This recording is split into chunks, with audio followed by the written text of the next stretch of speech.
Hey everyone, welcome back to On Purpose, the number one health podcast in the world. Thanks to each and every single one of you that come back every week to listen, learn, and grow. Now, you know that I'm on a mission to serve you and help you build incredible lives 360 degrees. And one of those things is to focus on areas where I can bring in experts who have incredible insight, research, and years of experience so that I can share that with you. And this person is someone who I've followed for a long time. He's someone that I've wanted to have on the show for a long time. I feel extremely honored and grateful to introduce our guest today, who is none other than Dave Ramsey, an 8-time #1 national best-selling author, personal finance expert, and host of The Ramsey Show, heard by more than 23 million listeners each week. If you have not subscribed already, make sure you do. He's appeared on Good Morning America, CBS Mornings, Today Show, Fox News, CNN, Fox Business, and many more. Since 1992, Dave has helped people regain control of their money, build wealth, and enhance their lives. He also serves as the CEO for the company Ramsey Solutions. Welcome to the show, Dave Ramsey. And today we're talking about his new book, Baby Steps Millionaires, which I highly recommend you go and grab a copy of. We'll have the link to order it in the caption and in the comments. Dave, welcome to the show. Wow, I'm on the Jay Shetty show. This is awesome, man. You're a big deal. Thank you for having me. It's the other way around for me. To me, you're the big deal. And so I feel really grateful that you said yes. And, you know, for me, supporting my community, having great financial health is a really important part of my mission. And who better to go to than you? So, you know, I'm really grateful that I get to connect my community with you. I'm sure many of them are already listeners anyway. But Dave, you know, let's start learning a bit more about you and your journey. I want to hear about when Dave wasn't the financial expert that he is. Like, what were your mindsets? What was your relationship like with money when it wasn't where it is today? I grew up in a household of entrepreneurs, and so they taught us that you can do it. That all you've got to do is leave the cave, kill something, and drag it home. I mean, that you can go out there and make something in this world, and that the free enterprise system is not broken. And it's tough, it's hard, but you can do it. And so I believed that, and I still believe it. And I went and got my real estate license when I turned 18, and when I graduated from college, I started buying and selling real estate, and starting from nothing, I got rich. At least by a kid from Antioch, Tennessee standards. I ended up with about $4 million worth of real estate and a little over a $2 million net, or a little over $1 million net worth. I was making a couple of $100,000 a year. Now that's 1982. $20,000 a month from the neighborhood I grew up in. That's called rich. And so we were having a blast, but I'd borrowed too much money. And the short version of the story is the bank got sold to another bank. They called our notes. We were doing Flip This House before Chip and Joanna were born. And so, you know, the bank called our notes, and we spent the next 2.5 years of our life losing everything we owned. We were sued and foreclosed on, and with a brand new baby and a marriage hanging on by a thread, we had the opportunity to start over after bankruptcy. And it was brutal. It was brutal. It was gut-wrenching. It was life-defining. And it was, at the time, the worst thing that had ever happened to me at all, the worst trauma. To not be able to keep your word, to have your integrity just crushed by your stupidity. And it was I come from an honor culture, and it's just, it's a horrible thing. And so obviously now 30 years later, I realize it's the best thing that ever happened to me, because I learned a whole new way of looking at money.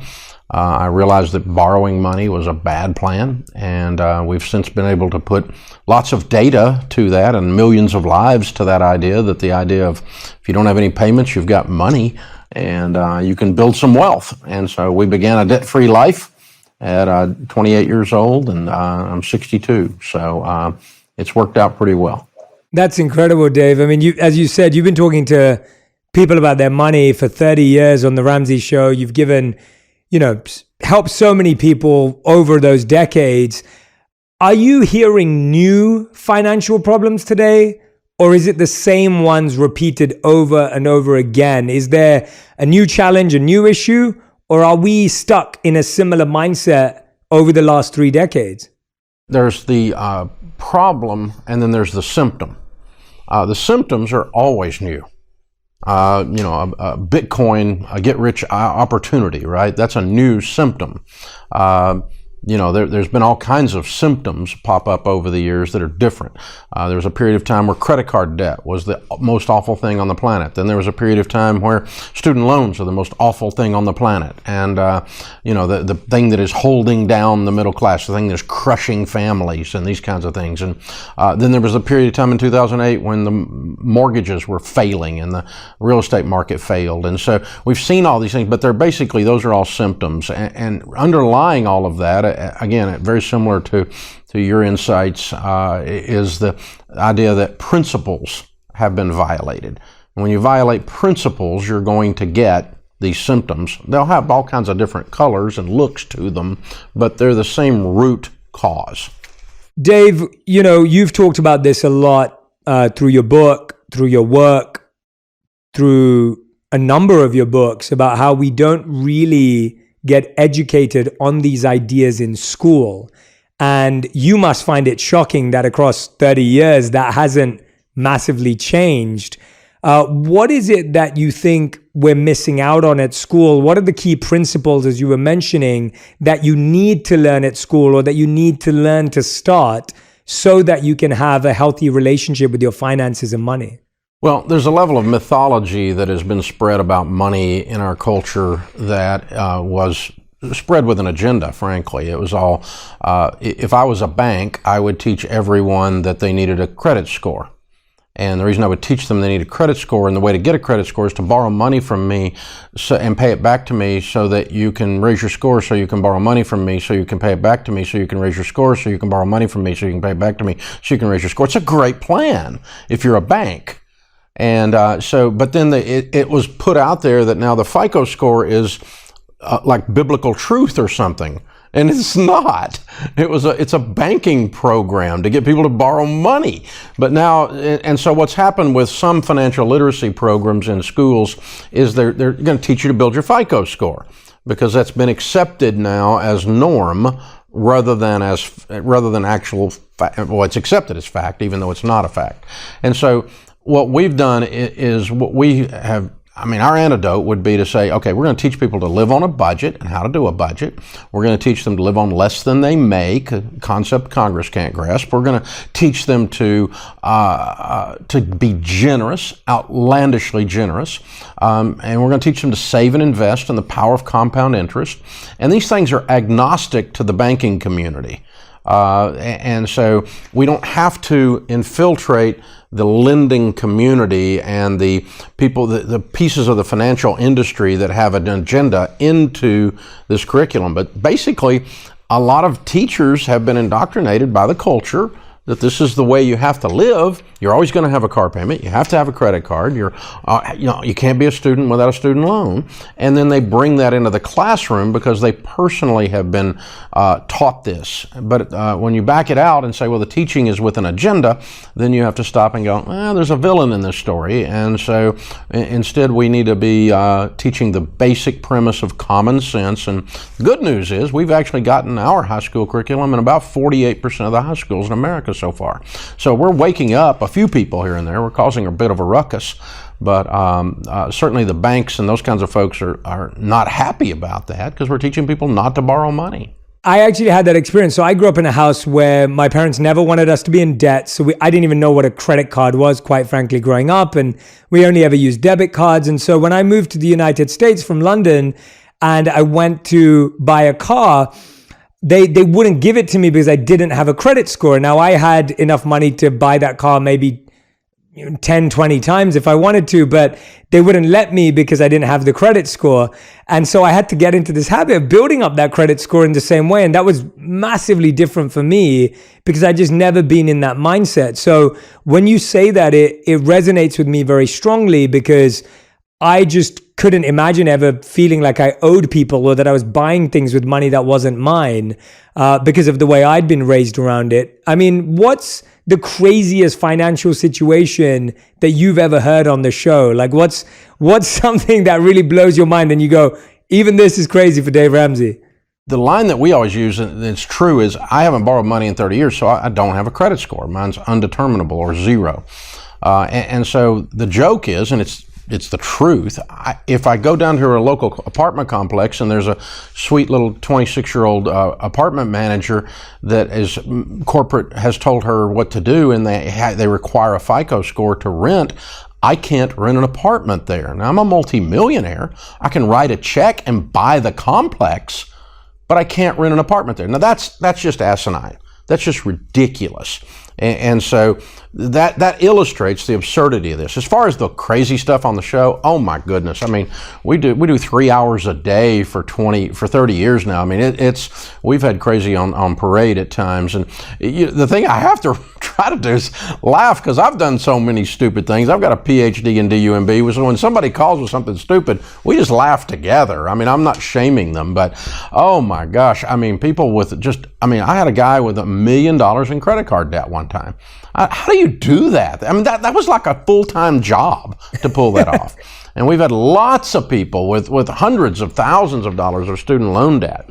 And they just get themselves in all kinds of stuff. And so, you get stupid on steroids and it just explodes. It gets exponential. And it's really, it's crazy humorous because it's so absurd.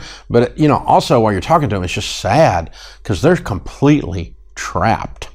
And how am I going to get this young dentist that's in one of our documentaries that's got $1 million in student loan debt? And how am I going to help him get out of that? Oh, it's just heartbreaking.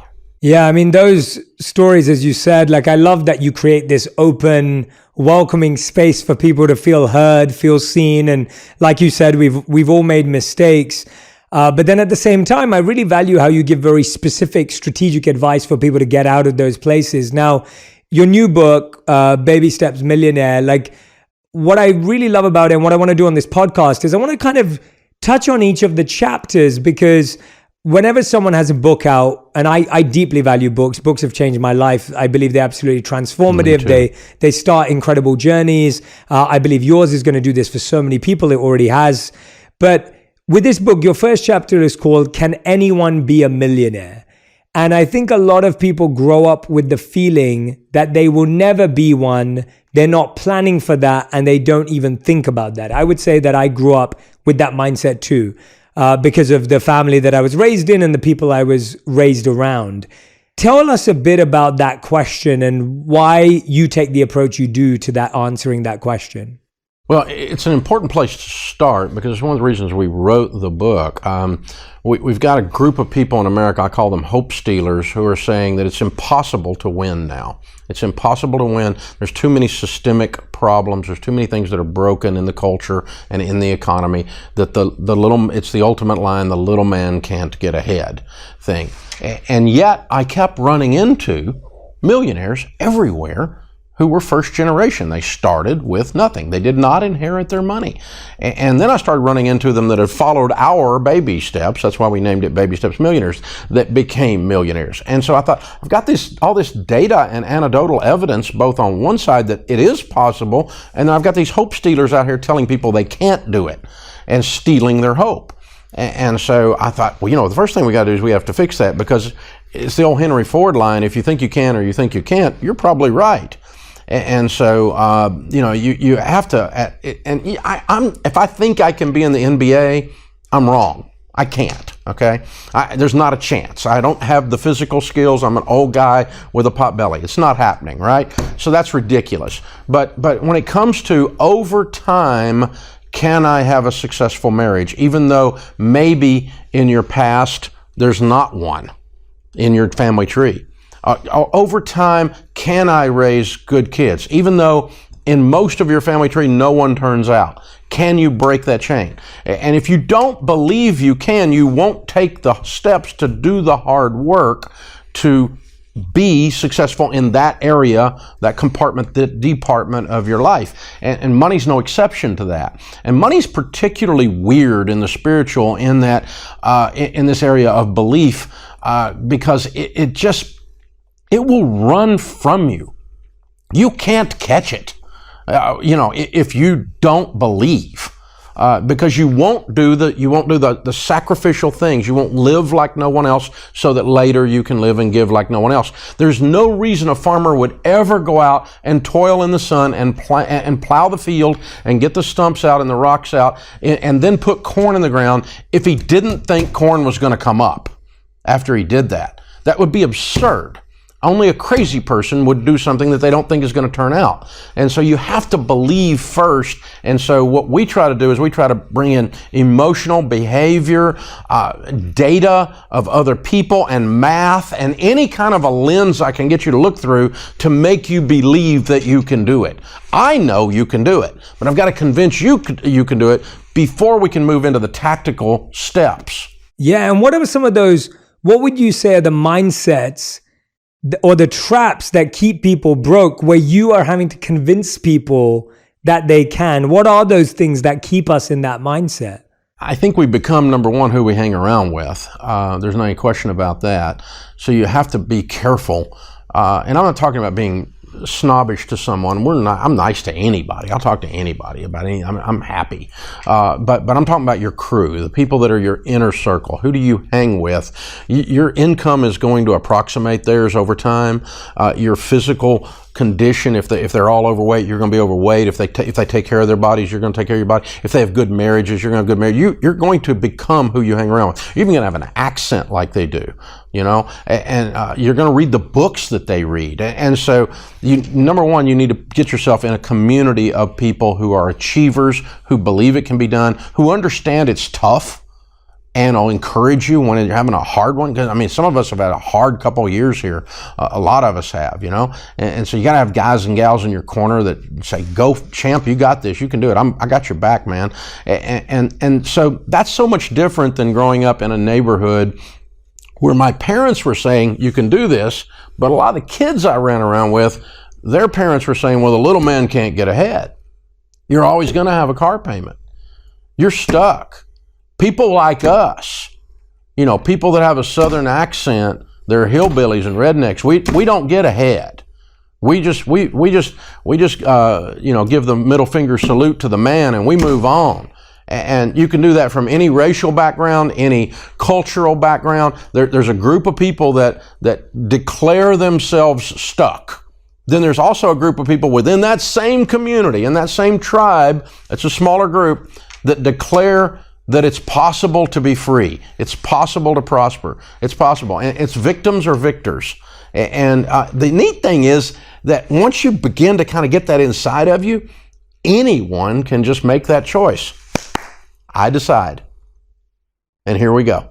Yeah, I think you're spot on. I think you're absolutely right. And, I know what that feels like because that's the culture I grew up in. I grew up around that culture that didn't believe and that often saw money as evil, or we always believed that people who had money must have done something sketchy to get it, or they weren't really living a life of integrity. And so that was the mindset that was built up for a long, long time that had to be massively unlearned and unraveled. And I wish I had you at that time. I didn't. But, I'm glad that we do today. I think you mentioned spiritual and belief. And what I really appreciated about the book is that the book is filled with knowledge about how to handle your finances, but at the same time, it has Bible verses that can enlighten the readers too. And I wanted to ask you that, why did you think it was important to talk about the Bible and, the Word of God, as well as talking about finances? Like, what was the reasoning behind that? I was fascinated by that. Yeah, that's always sometimes it's off-putting for some folks, obviously. And so I try not to be over the top. It's not a Christian manual on finance, but the books of wisdom in particular, the Proverbs, it can be applied regardless of your faith, regardless of your background or your belief system. Wisdom's wisdom. If Ben Franklin said something, it's okay. You can kind of look at that and think that's possible, right? And he's not in the Bible, but you see what I'm saying. So, but what we've discovered about personal finance, and I discovered this years and years ago the hard way. When I was doing counseling and coaching with people, when I very first started, I would go in and fix all of their budget and negotiate with their creditors a set of payments that would fit within their income. And they were about to file bankruptcy, but we stopped their foreclosure. We got them on a plan with their bank. And we were right on the edge. We pulled them back from the edge and said, okay, now work this plan. And then I would see them 6 weeks later, and I'd say, how's the plan going? We filed bankruptcy. What? I did 90 hours of work to get that to where it would do. What do you mean you filed bankruptcy? And I started realizing it wasn't math. Math wasn't the problem. The problem with my money is the guy I shave with. If I can get that guy to behave, he can be skinny and rich. Oh my gosh, he's a problem. And so we start realizing personal finance is 80% behavior, only 20% head knowledge. And behavior is a spiritual thing. I'm an evangelical Christian, so for me, I immediately gravitate to the Bible as a spiritual instruction. And there's 2,500 scriptures dealing with money. So whether you're a Christian or not doesn't matter to me. The reason I'm bringing that up is it's an indication of this is a set of behaviors and a set of views, a set of beliefs, a spiritual walk that influences your behavior, and your behavior creates your outcome. Everybody's trying to fix their finances with a math formula. And if you were doing math, you wouldn't be in credit card debt. Yeah, well said. And I'm so happy that you do that as well. I know, from my work, the traditions I studied, spiritual traditions, are such big inspirations to me. And I find so much validity and timelessness in how they apply to today's modern day challenges. Dave, the chapter 2 and chapter 3 talk about what a baby steps millionaire is and how to become one. Can you define to us the difference between a millionaire and a baby steps millionaire? Because I think this is something that a lot of people struggle with. Well, first, it's good to just say the definition of a millionaire is not a Dave Ramsey definition. This is an accounting definition. Personal finance has been taught for decades before I was born. It's a math formula. It's a very simple formula. Assets minus liabilities equals net worth. What you own minus what you owe equals your net worth. When your net worth is $1 million or greater, when what you own minus what you owe is $1 million or greater, you're a millionaire. Well, I don't feel like a millionaire. It's not a feeling. I don't believe anybody ought to be a millionaire. It's not a moral construct. I don't think that's enough. It might not be, but it's still a million. It's still what's there. This is a math formula. And when you reach that, the way you're a billionaire, 1,000 million, is if your assets minus your liabilities. It's not your income. You can make $1 million a year and not be a millionaire. You can make $30,000 a year and be a millionaire. So it's a net worth balance sheet transaction. It's an accounting function. It's not up for negotiation. Now, we can discuss all kinds of things about what a million is and whether it's enough and the moral construct around it. Those kinds of that's a fair discussion to have. But first, you got to admit and just say that is a millionaire. Well, I don't care. You are a millionaire. I talked to a guy today on my show. He just paid off his house and it's worth $900,000 and it's gone way up in value. He's out of Denver and the market's shot way up. And he goes, I don't feel like a millionaire because he got several $100,000 in his 401k. So he's got a net worth of $1 million. And I said, it's not a feeling. And he goes, I don't feel like I earned it. It doesn't matter. I don't care where you got it. It's still $1 million. You got to really get back to that. So once we do that, then we say, all right, now, then, where do millionaires come from? And several years ago, we did the largest study of millionaires ever done in North America. My friend Tom Stanley, who's passed away now, did a book in 1992 called The Millionaire Next Door. And he studied millionaires in 1992, many years ago. And his sample size in the research was 750 millionaires. And the people who did not like the conclusions of his study used the sample size to criticize and say it wasn't valid. Now, those of us that know statistics know that's a valid sample size. It fits the numbers. But so we decided as a PR part of the study to do 7,500 millionaires, 10 times what was necessary to be statistically significant. 750 is statistically significant. And then we just went overboard and ended up doing 10,167 before we were done. So we've done the largest study, and here's what we found. 79% of America's millionaires, airtight research, data, not a feeling, not a political agenda, not your broke brother-in-law's opinion at Thanksgiving, not how he feels about rich people. None of this. Data. 79% inherited precisely 0. Wow. 8 out of 10. 5% more inherited a small amount, like $1,500 or $5,000, mathematically could not have possibly made them a millionaire. Another 5% inherited substantial money, like $100,000, $200,000, after they were already millionaires. So 5 and 79, we're at 89%. 9 out of 10 of America's millionaires did not become millionaires because of an inheritance. Wow. That's huge. So that's a millionaire. And I'm running into these guys everywhere in 30 years of doing this. And it's screaming at me, this is possible. And they're not rocket scientists. They're not rock stars. They're not 1% of the millionaires in America, you would know their name, meaning that they're on TV or they're a rock star or they're an NBA or MLB or something. You know, they're in that. But 1%, 99% are a teacher and a policeman. You know, and they're a number one category, our number one career was engineer. So then we started hearing from people. I've been teaching this stuff for 30 years, getting people out of debt, getting them on a budget so that they can invest in their 401k, so they can pay off their house.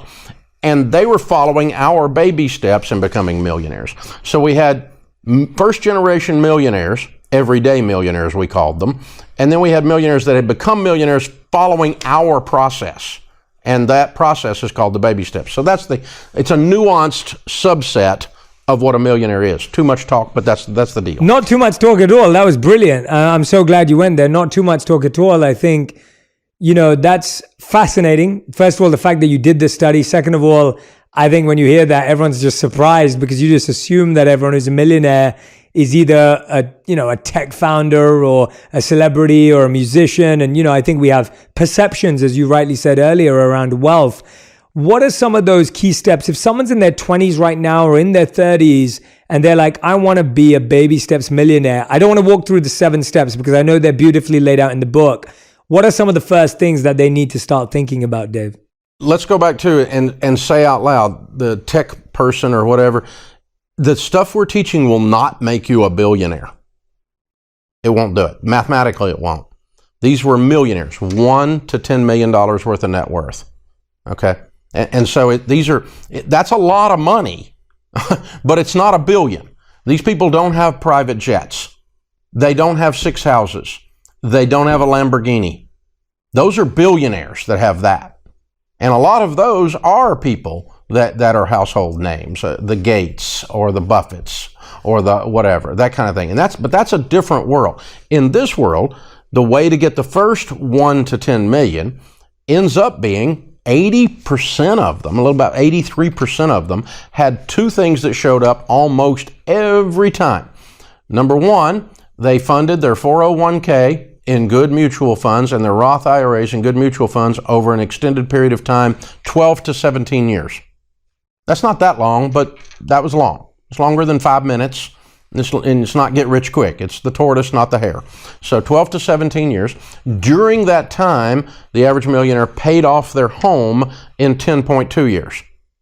And so what we've got a guy or a gal that's got $1.5 million net worth, and in there is a $500,000 paid for home and $1 million in their retirement accounts.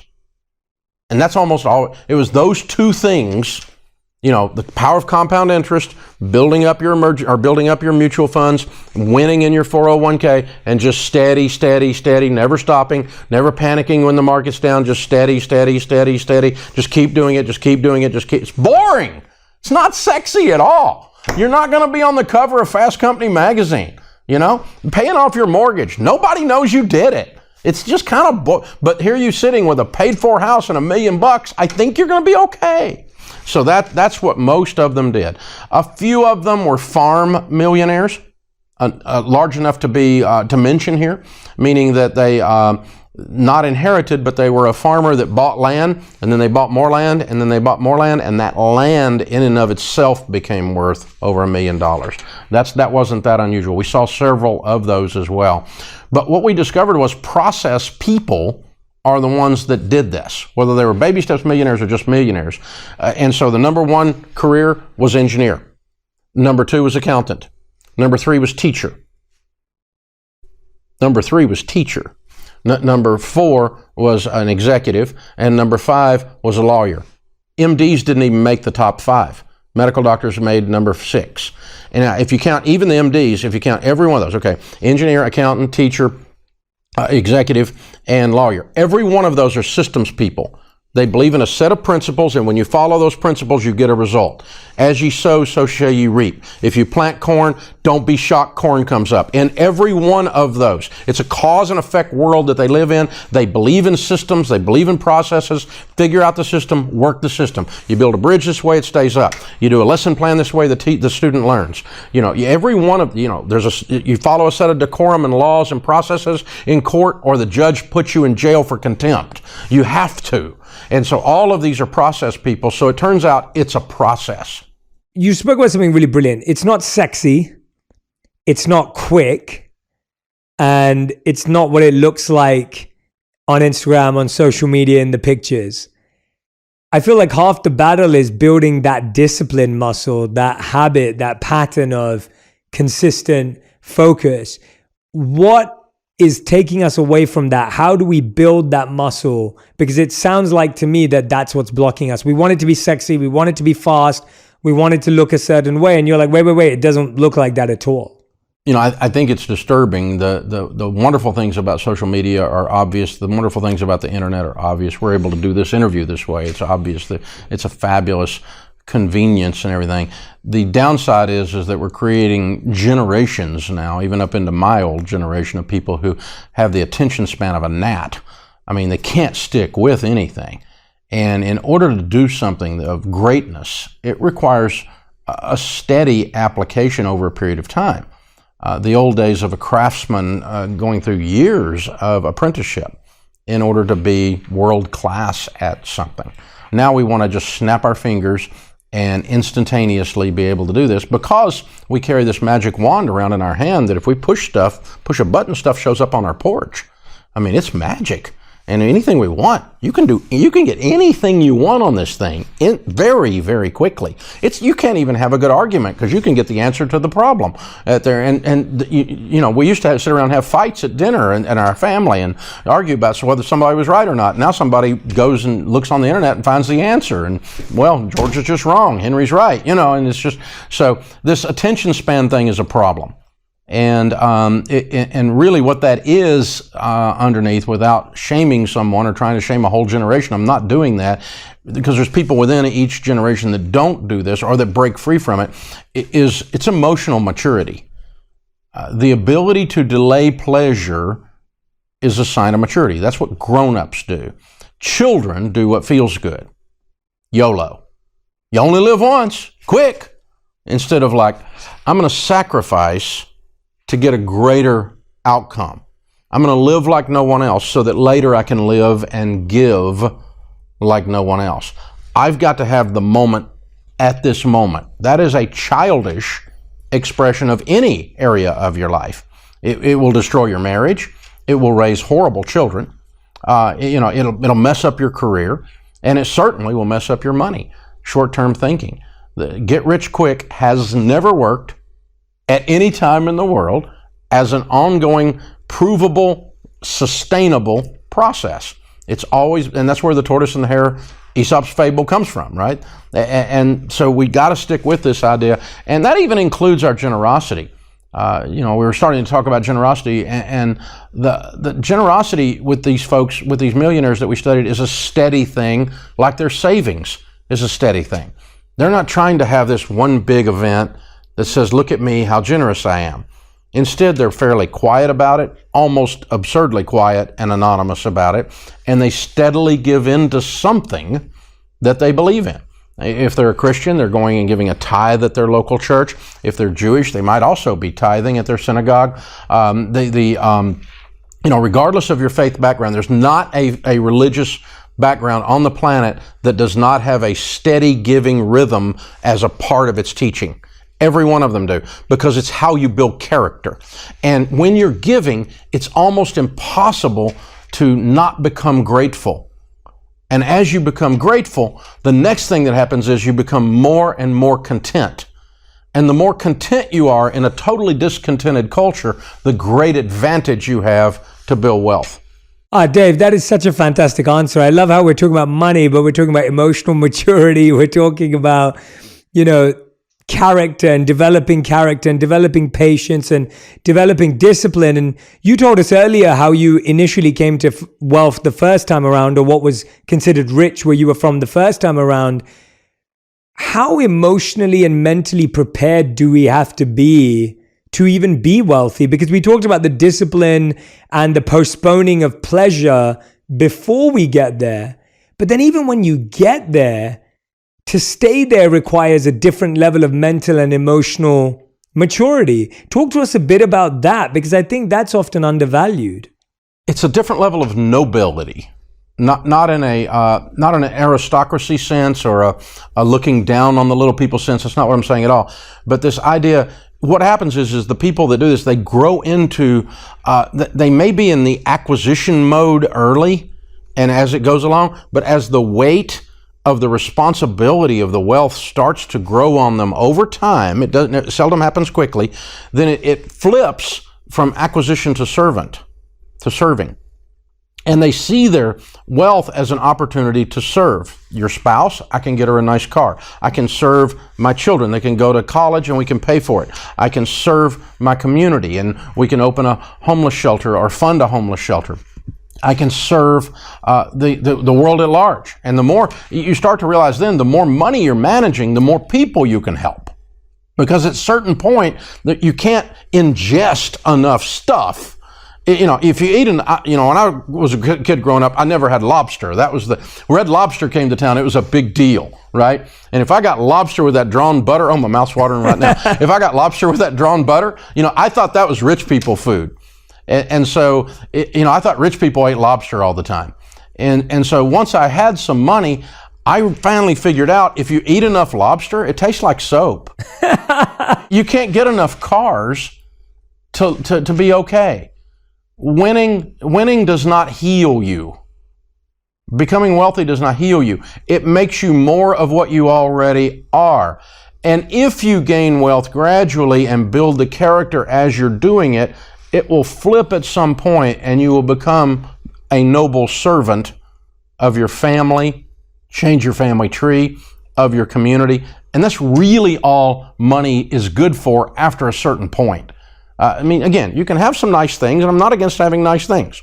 But your nice things will have you eventually. They'll eat you alive if that's where you think happiness is, because it's not.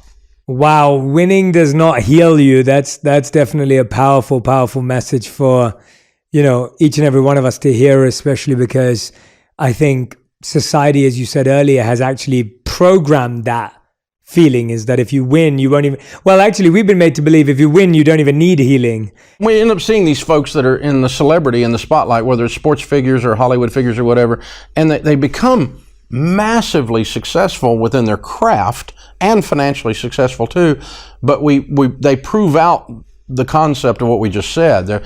Their lives are a mess many times, and they didn't get what they hoped to get from all of it. They didn't get healing. They didn't get happiness. They didn't get wholeness. They didn't get contentment. Quite the opposite, because what money does is it's a magnifier. It makes you more of what you are. And so to the extent you are whole, it's going to make you noble and serving. And to the extent that you are greedy, you're going to be unbelievably greedy. To the extent you have a temper problem, you're going to be a rageaholic. You're going to be more, if you're crazy, you're going to get crazier. Whatever it is, it makes you more, it magnifies whatever you are. And so it's a powerful weapon. It's a powerful tool to be used, but it is very dangerous because it's a magnifier. Yeah, and that links nicely to this really important question you ask and answer in chapter 7, which is, will wealth ruin my kids? Right? I think that's a very common, again, misconception. It's a common question. And you talk about how sometimes parents actually wait too long to talk to kids about money because we kind of things like, they're not going to understand it. They're not going to get it. They're not old enough yet. Talk to us a bit about why we have that fear that wealth will ruin our kids, and how early can you start? And I know in the book you talk about the 5 behaviors to raise money smart kids, but maybe if you can just touch on 1 or 2 of them that you really feel is the right time to start and where to start. Well, if we go back to our earlier discussion, understand that handling money is 80% behavior. It's not different. And so in the sense that we have to teach our children to behave. We have to teach them to have discipline, self-discipline. They don't have self-control. They're going to be a horrible spouse. They're going to be a horrible parent to my grandkid. If they don't have self-control, they're not going to be a good employee or a good boss, a good leader in their organization. And so they have to learn behaviors at home. And we can use money as one of the things we do that we use to teach them to have behaviors. And so one of the things we all had used on us and we used on our kids was, you have to do your homework and you have to get good grades. Well, that's control, self-control, and we'll walk with you, we'll coach you, we'll help you if you're struggling, we support you, but not doing it is not an option. You're going to learn to do it. You have to brush your teeth. You won't have teeth when you're old. You need to brush your teeth. That's a good thing. And so you can't just ignore this. You have to bathe, because that way you'll get a spouse later and leave. And so, you have to, we want to teach our kids these things, right? So money is the same way, and we teach them age appropriate. When you pick up your toys in your bedroom and you're 3, what that really means is that I picked up all your toys and you picked up 2 of them. But I'm going to give you all the psychological and emotional credit and give you a high five as the best room cleaner that there ever was on the planet. Oh, and I'm also going to give you a dollar bill to put in your piggy bank over here.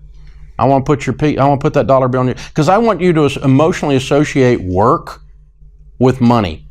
Work is where money comes from, and that's absolutely vital. And if you can do that, then you get the ability to teach them to save and to spend wisely. You can participate. But I'm not going to send a 5-year-old to the salt mines. We're not doing that. But we're going to, when you're 14, you're going to do some work. Because if you wait till they're 18 to start teaching work ethic, they don't know how to do anything. Yeah. And then some poor soul is going to hire them later, and they don't know how to work. Yeah. And so parenting is a gradual process, like so many good things in life. And so, the idea that we're going to gradually teach them to work, give, save, spend, and if you can teach them to do those things age appropriately, gradually over time, then they've got the character. They have the skeletal structure in their character: self-control, self-discipline, the ability to delay pleasure, the ability to set a goal, work towards a goal progressively, age appropriately, and with some help, with some grace when they fall down, with some love, but not helicoptering in and saving them. Let them feel the pain of the struggle. It's good, because that's where it all comes from, man. You get a callus that way. And so then they're ready to manage money. Oh, by the way, the last step then is that they move from this is how money works to now it is a responsibility. Money is a responsibility. You have to manage money for the good of others. You get to participate in some good things by managing it, but you're managing it for the good of your family, your kids, your grandkids. You're changing your family tree, and that's what I did, and that's why there's some for you in this inheritance. And a good man leaves an inheritance to his children's children. Proverbs. And so we're going to do that, but you don't get that if it's going to harm you. And it would harm you if you don't have the skeletal structure, the muscle sinew in this area to carry it. And so when you leave kids that were, quote, in the old days we used to say so-and-so was a spoiled kid. If you have a spoiled kid and you leave them a bunch of money, well, they're a reality show star later. That's their only skill. And so they can't do anything. And it's sad. They're sad humans, and they struggle. And then they fall down all over the place, and everybody's watching them do it. And they do it with big numbers around them. It's awful. And so instead, what we want, this is a family that is a family of service, and this money is a responsibility. And if you view it that way, you will have the opportunity to manage it for the good of others, and for the people of faith, for God, for the good of God. We're going to manage it for God's good. And so, you can have these kinds of ethereal discussions, but you had to build the character along the way. Yeah, what a fantastic and phenomenal answer, Dave, because I did an activity recently where I sat down and I wrote down all the jobs I've had in my whole life. And I was writing down what I learned from each one of them. It was a really fun thing to do. Yeah. And I realized that when I was 14, I was a paper boy in my area. So I delivered newspapers in my area and I got paid for it. And I remember all the other boys would go and throw the papers in the trash. So the organizers started giving me more money to do all their streets as well. And then I worked at Morrison's, which is our version of Walmart. It's a grocery store. And then I worked in retail and, so on and so forth. And so in the last 20 years, I've had so many jobs since I started working. And you're so right that I remember paying for my first ever phone bill, paying for my car insurance. Like my parents never paid for those things. I had obviously lived in their home and, was taken care of with shelter and food. But beyond that, any expenditure was personal. And I'm so grateful to them for that, because it set me up for this understanding of how hard it was to make money, how hard it was to save money, and how often as a kid I was a bad spender and saw zero in my bank account, and what that felt like from an anxiety point of view. They let you fall down, but they never let you fall down hard enough that you were permanently harmed. Yes. Just that you learned the lesson. And so that's a loving parent. And it's not child abuse to teach a child that money is limited. It's not child abuse to say no. No is a complete sentence. It's not child abuse to teach a child to work age appropriately so that they can have a sustainable life with dignity. It's very difficult to have a sense of dignity if you don't have a sense of power over the controllables out there, and people that don't know how to work have no power over those controllables. Yes, very well said. Chapter 8, Dave, you speak about something I mentioned earlier, wealth and the wealthy are not evil. That has always been a struggle. And you had this beautiful sentence in the book, which you says, equal is not fair, right? Equal is not fair. And I remembered, I don't know if you've seen this, there's this graphic on social media that's gone viral a few times. I don't know who made it, but it's a picture of like three people. One's shorter, one's a bit taller, and then there's a really tall person, and they're all standing on an equal size block to watch some sports. And it says it's similar to that, where it's like equality doesn't work because each of these people need a different set of steps to be able to see the sport. And as soon as I read that line in your book, equal is not fair, I thought, okay, that makes sense to me. But to a lot of people, that's worrying. A lot of people would rather wealth be distributed equally, and figuring that out and working from that perspective. But walk us through your thoughts on why equal is not fair and how we should think about that differently. If you throw the papers and you actually throw them and deliver them to the people's houses, and you get paid the exact same as the guy who threw them away, that's not fair. You provided a much more service to the community. You had integrity. You didn't steal. And the guy who threw them away took someone else's papers, they weren't his, and he threw them away. That's stealing. And he didn't follow through on his promise, and he was getting paid for a service he didn't even attempt to do. That's also stealing. So his lack of integrity and lack of service in the marketplace, and to say that those two people should be paid the same is an immoral statement. Equal is not fair. It would not be fair for that guy.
to get the same money over time as you got. Now, I would never propose that two people doing the exact same thing and providing the exact same level of service somehow got different because of their skin color or their sex or something like that. No, we've got folks of every background, every ethnic origin, and everything else in our leadership team, and we're completely blind to all that. All we want to know inside Ramsey is, did you do the job? And if you did the job, you get the money, and that's how that works. And so that's the only measure. But to say that we're going to spread it out across the people who did the work, didn't do the work, who plowed the field or didn't plow the field, who showed up when the storm came through and got the tree out of the road, the other one just sat at home and played some kind of game on the TV or something. Whatever. I mean, that's just communism, is what it is at its core. It's an economic system. It's not name calling. This idea that things are equal. So we have to eliminate that, number one. Then once we eliminate that, then we start to understand what my friend Rabbi Lapin says. Rabbi Lapin's an Orthodox Jewish rabbi. We've become really good friends because I just love his teaching, like I love yours. He says that money comes to people who serve. That when you serve, your customers give you certificates of appreciation with presidents' faces on them. And so, this idea that evil people prosper, no, the percentage of evil people among the wealthy is about the same percentage of evil people among the poor. Because again, money makes you more of what you already are. You're magnified. And so here's the thing. You think about it. If you got a guy that works on cars, he has an auto repair shop, and you go in there and he tinkers around on the car, and he says, that'll be $150. And you drive away, and the next day your car breaks down again. You come back in there and you go, hey, I gave you $150. You didn't fix my car. He goes, I know, but it'll be another $150. I'm not giving you another $150. And you go back. Finally, you go, okay, this guy's a crook. Okay, or he's incompetent. One of the two. He doesn't know how to fix my car. Now, what do? Do you keep going there and giving the guy money? Obviously not. No, more than that. You go tell everyone you know, this guy's a crook. Don't do business with him. Now, does that guy prosper at the end of the story? Of course not. He goes out of business. Over time, the marketplace will punish him for his crookedness. Now, take the guy next door who's got an auto repair place. You go in there, he looks under the hood and he goes, oh, there it is. And he goes, you're okay. Well, what do I owe you? Nothing. Just remember me when your car really breaks because I just fixed it. It's no big deal. And you drive away going, I found a guy who fixed my car for free and he actually is honest. This is a unicorn. I'm going to tell everyone about this guy. And then this guy, we visit this guy now 20 years later. He's got a franchise operation. He's got this color of store fixing cars in 56 cities across America. He's worth $8 million and now he's evil. What? Yeah. That's absurd. The line of thinking here, the critical thinking skills that get you to that are non-existent. It's impossible to be a crook and prosper in a free marketplace long term. Or to use crookedness as a method of wealth building, because it actually works against you. So that's Rabbi's, that's his line of thinking on that, and that's where we go to. So, yeah, I know evil people that are rich, but I know a lot more that are unbelievably kind, generous, grateful. They got more time for you and they'll do anything for anybody. I mean, they're just unbelievable humans. And that's the one, I know a lot more of those than I do crooks. Money is amoral. It's not about money. It doesn't have morals. It's about the human being, and when it touches that human, it reflects who they are. Dave, this has been so much fun getting to know you. I've always watched you from afar, admired you, a big fan, follower in me, and to sit down with you and to have this conversation with you and to hear about the depth of these ideas, right? You're highly strategic, methodical. People can actually get really functional advice on how to change their lives financially, but I love the depth and the gravitas with which you do it. I genuinely mean that. And we end every On Purpose episode with the final 5. These questions have to be answered in 1 word or 1 sentence maximum. So they're a quick fire round. Dave Ramsey, these are your final 5. Are you ready? I'm ready. Okay, awesome. So the first question is, what is the best financial advice you've ever heard, received, or given? Be intentional. Second question, what is the worst financial advice you've ever received or heard? You can borrow your way into wealth. Great answer. Very aligned. All right. Question number 3. What do you believe is the best investment or spending that you've ever done in your life? Giving. Beautiful. Question number 4. What do you think was your biggest financial mistake of an investment or expenditure? Going deeply in debt to build wealth. And 5th and final question. If you could make one law that everyone in the world had to follow, what would it be? I would require them to be generous. It's beautiful. Dave Ramsey, everyone. If you haven't already got the book, Baby Steps Millionaires, please go and grab a copy of the book. If you don't subscribe to Dave's podcast, The Ramsey Show, make sure you do. His podcast, lots of other incredible podcasts as part of that network as well.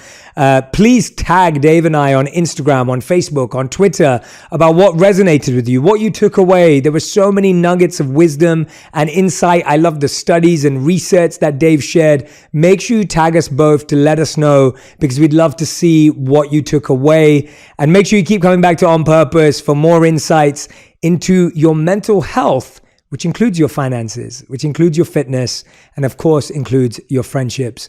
Dave, thank you so much. Any final words for our community?